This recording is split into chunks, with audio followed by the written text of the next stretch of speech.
In the wake of the Montgomery victory, Martin Luther King brought together other black ministers and community leaders to form the Southern Christian Leadership Conference. With King as its president, the SCLC championed voter registration drives and supported bus boycotts in other parts of the South. At about the same time, President Eisenhower's Attorney General, Herbert Brownell Jr., drafted a proposal for new civil rights legislation. It was universally opposed by Southern legislators. Nevertheless, Senate Majority Leader Lyndon Johnson guided a diluted bill to final passage by a 60-15 vote, establishing the Civil Rights Act of 1957. The NAACP's Roy Wilkins dismissed it as a crumb from Congress. Even so, it was the first civil rights legislation since Reconstruction.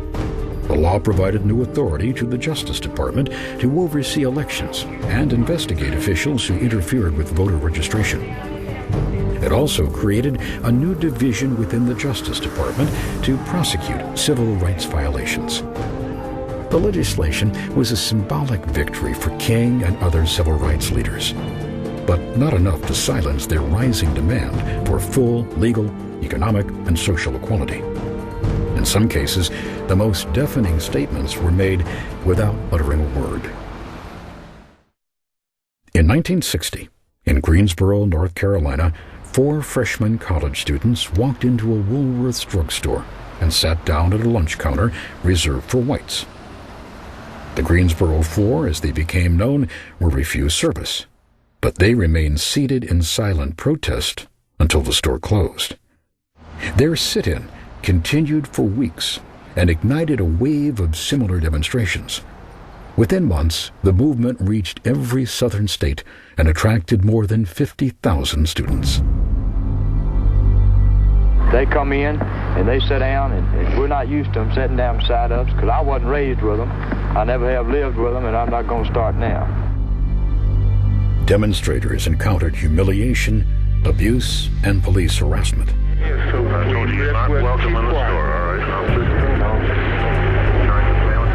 But they held fast to their principles of passive resistance. During a sit-in staged in Nashville, Tennessee, silent protesters were chided with insults and attacked.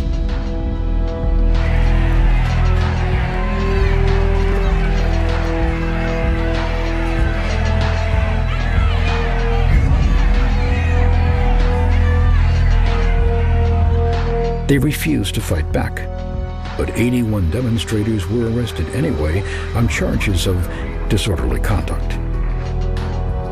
John Lewis, who would rise to prominence with the movement, later recalled this life-changing moment. It was really happening, what I'd imagined for so long, the drama of good and evil playing itself out on the stage of the living, breathing world. It felt holy and noble and good. That paddy wagon seemed like a chariot to me, a freedom vehicle carrying me across the threshold. The arrests galvanized the Nashville student movement. Student leader Diane Nash led 3,000 protesters in the first major march of the civil rights movement. The aim? To challenge Mayor Ben West to take a stand on segregation. And we needed him to say integrate the counters, or to tell Nashville to do what Nashville knows it should have done a long time ago, like about 95 years ago after the Civil War. So I asked the mayor, first of all, Mayor West, do you feel that it's wrong to discriminate against a person solely on the basis of his race or color? Ultimately, the answer was yes. Within a month, Nashville became the first major city in the South to begin desegregating its public facilities. Building on the success of the sit-in movement, Nash and others formed a new organization to harness the energy of young people for the cause of civil rights, the Student Nonviolent Coordinating Committee, or SNCC. Younger and more aggressive than the senior civil rights organizations, SNCC members became the shock troops of the revolution, willing to take the fight to the racist enemy in the most intolerant parts of the South. As a Mississippi farmer named Hartman Turnbull would observe, "Power seek the weak places, water seek the low places, but SNCC done seek the hard places, seem like to me." The sit-in protests attracted the first widespread media coverage of the civil rights movement. Photographs and film footage from places like Nashville provided many Americans with their first glimpse of the racism and discrimination that had infected the South for generations. News reports in October 1960 that Martin Luther King had been jailed for participating in a sit-in were brought to the attention of a young senator campaigning to be president. John F. Kennedy of Massachusetts was not a supporter of civil rights, but he recognized that political capital could be gained by reaching out to Negroes. At the urging of his advisors, Kennedy intervened on behalf of the incarcerated civil rights leader and helped win his release. Well, I owe a great debt of gratitude to Senator Kennedy and his family for this. I don't know the details of it, but naturally I'm very happy to know of Senator Kennedy's concern and all that he did to make this possible. The maneuver paid off. With King's endorsement, candidate Kennedy carried 70% of the nation's black vote and won the presidency by the narrowest of margins. As the new president assumed office in January 1961, many blacks rightfully expected bold new civil rights initiatives. But Kennedy had other priorities. His New Frontier proposals required the support of Southern Democrats, and Cold War concerns in Cuba, Berlin, Vietnam, and elsewhere left little room on the presidential agenda for civil rights. But the demand for change could not be quieted.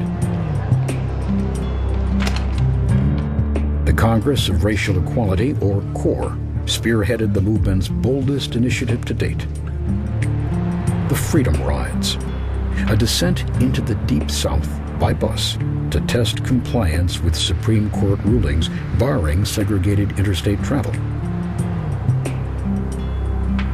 CORE founder James Farmer acknowledged the perilousness of the journey. "I think all of us were prepared for as much violence as could be thrown at us. We were prepared for the possibility of death." On May 4, 1961, 2 buses departed Washington, D.C., carrying black and white volunteers into forbidden territory. These were the first Freedom Riders. In Atlanta, they parted for the journey through Alabama. When the first bus reached Anniston, it was attacked and firebombed. The Freedom Riders barely escaped alive. The second bus met a similar fate in Birmingham.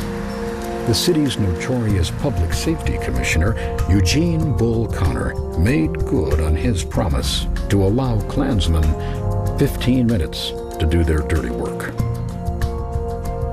And with me are part of a group calling themselves the Freedom Riders, an interracial group traveling through the Deep South to challenge some of the segregated bus facilities in this part of the country. Yesterday they ran into trouble. They ran into violence. Today they say they intend to keep up their pilgrimage. Mr. Peck, you obviously have been injured. You're wearing bandages. What happened to you? I got beaten twice yesterday by hoodlums, once aboard the bus and once in the terminal in Birmingham. The attacks left the Freedom Riders wounded, terrified, and trapped among those who had tried to kill them. In Washington, the reaction of President Kennedy and his brother, Attorney General Robert Kennedy, was mixed. They feared for the Freedom Riders' safety, but worried that offering federal protection to the group would inflame the white South. "Tell them to call it off," the president demanded of an aide. "Stop them. Get your friends off those buses."